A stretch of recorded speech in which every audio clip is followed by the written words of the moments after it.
talked about you winning the state championship much? I mean, yeah, that's always been the goal. That's the first thing we put on the board, like before the season starts. So that's always in the back of our mind. But we were taking it day by day, game by game, and we slowly got to that point. And when it was time to be here, we got it done. Okay. What does this mean to him? Do you have any idea?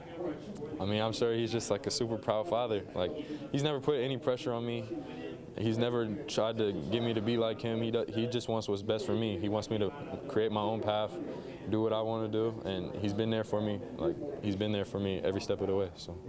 We've talked all season long, you and I, just about how much you've dreamed of this since your freshman year. How do you put words to this moment? It's just amazing. I'm in shock still. Like, it's something that not many people get to do. So the fact that we did it, I was in tears on the court. Like, it's something like words can't really describe. Were you looking for your dad in the crowd? Yeah.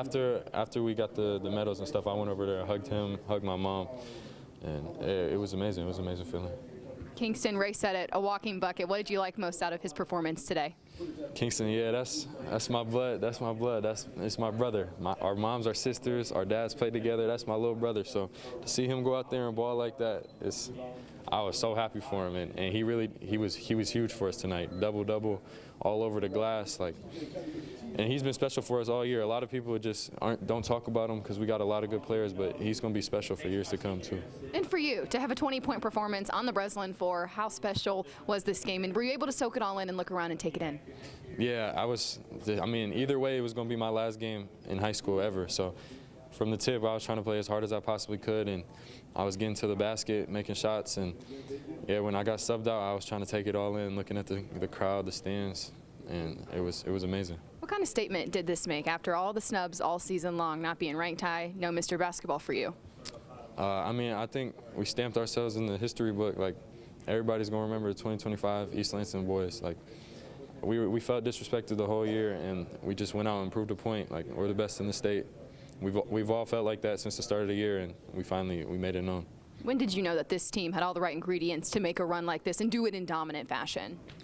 I felt like my group of seniors was the most talented age group since we were freshmen, and we just needed the experience and the run together to get it going. So after our sophomore and junior year, I knew like this was going to be the year. We had the pieces, we had the talent, we just had to get it done, and we did it this year.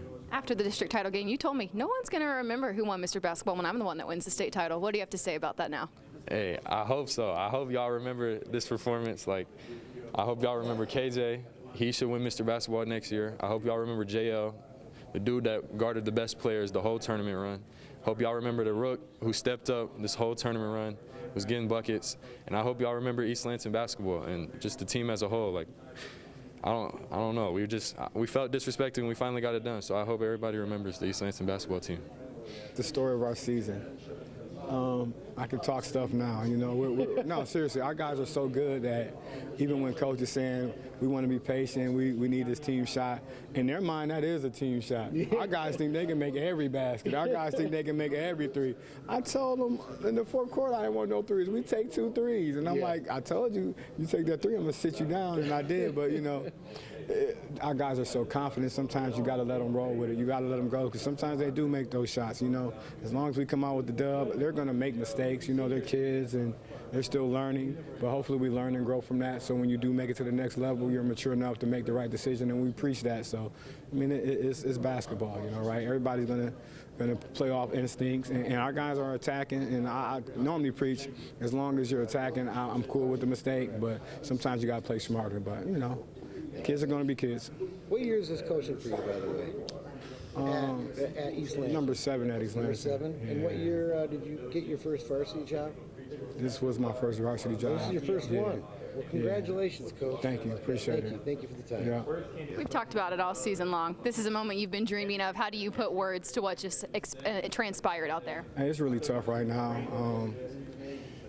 It's weird because I expected us to win the state championship. We put a lot of work in, and like I just said, we played all these teams, we beat all these teams, so all we had to do was do it during the regular season. We already did it in the off season, and that's when you prepare for the regular season. So when you start beating certain teams, you gain a confidence, an inner confidence, in yourself. When you're losing to those teams, there's doubt, right? There's like, oh man, I don't know if we can beat this program. I don't know if we can compete on this level. But we've been preparing our guys in the off season and with our non-conference schedule to be in these moments and to thrive in these moments, to see these opponents and to figure out how to overcome these opponents. It's a process, and we just grinded it out. It took a few years, but we figured things out, and now look where we're at.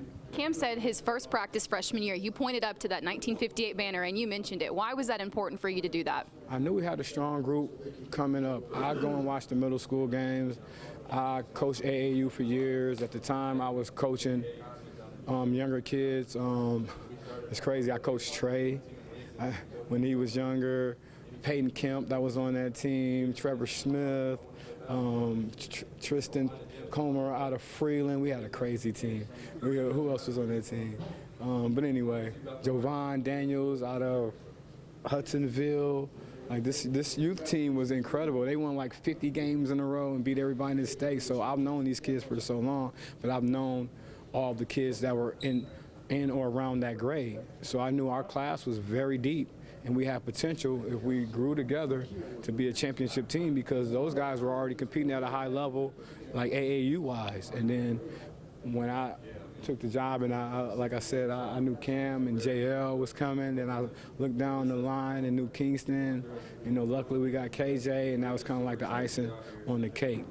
But it developed.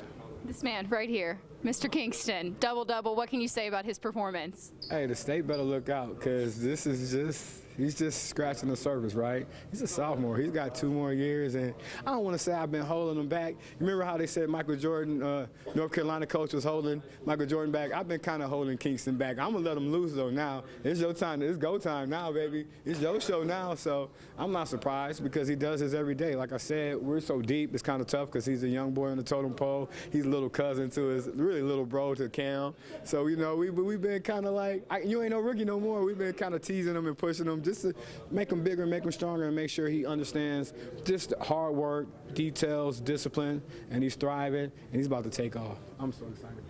Well, and Cam, to have that performance on this floor, a floor his dad used to play on, what can you say about him and how he was able to be so offensively productive? You know what? I think he's just going to have many, many more performances on this floor, whether it's here or somewhere else. He's a big-time player. Like, I'm not surprised. I'm excited for him. He's going to have a big summer. He's going to gain some more scholarship offers, and he was ready to go. Okay, well, you kind of just heard it, but to have this performance, teaming up with your cousin out there, double-digit points for the both of you, how do you put this game into words? Like I said, words can't really explain it, man. This moment's just, it's so big to all of us. How much work and like determination and sweat we've put into this. Like, we knew this outcome was going to happen, and it's just amazing. How were you able to be so offensively production on the glass and on the floor?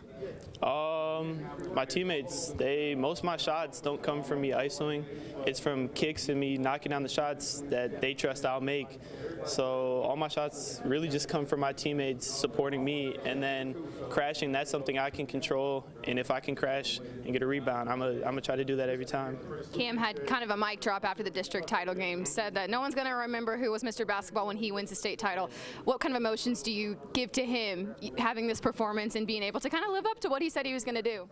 I mean, Cam, he's going to stay true to his word. He's a hard worker. He's always going to do what he can. And I know next year when he's at St. Louis, he's going to do even better as a player. So it's just amazing. Yeah, what does it mean to you guys to be able to hang another banner in the gym? Something Ray points out the first practice every season. It's crazy. I mean, we look at it, I think it started off as a color blue. It's turned like black and brown by now. So it's just crazy that we have a new one to get up there. So it's just, yeah, amazing. What have you learned from players like Cam, even KJ too, even though he's only a year older than you? Well, I grew up just playing with them all the time, trying to 1v1, most of the time losing, but it helped me to get as a better player, stronger, and so like having them like really as my idols to look up to and follow my game after, it's just like I follow in their footsteps, so everything really goes to them.